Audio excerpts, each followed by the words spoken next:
He had only $3 left in his pocket. No job, no home, just 3 wrinkled bills, and a choice. Give up, or turn those $3 into something more. This is the story of Marcus, a young man who had just been laid off. Rent was overdue. The fridge was empty. His family, miles away.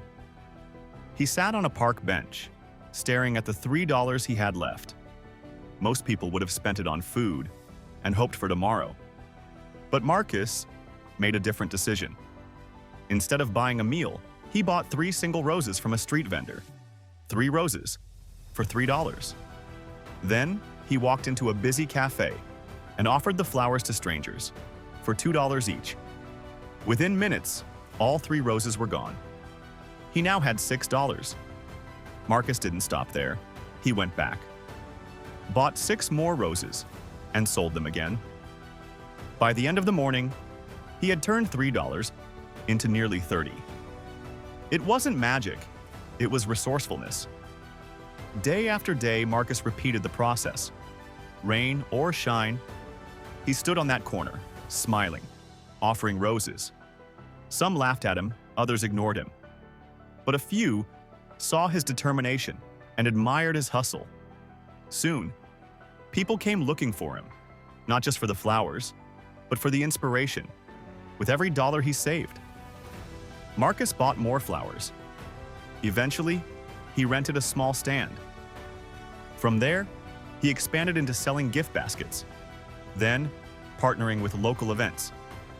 Months passed, and Marcus began to see change. Not overnight, but slowly. He learned patience. He learned persistence. He learned that small, consistent actions could grow into something extraordinary. 1 year later, Marcus wasn't just selling flowers anymore. He owned a small shop. Local news ran his story. Man turns last $3 into thriving business. Marcus became a symbol of resilience in his community. A reminder that it doesn't matter where you start. It matters what you do with what you have. Marcus's story teaches us something powerful. You don't need perfect conditions. You don't need endless resources. You don't even need luck.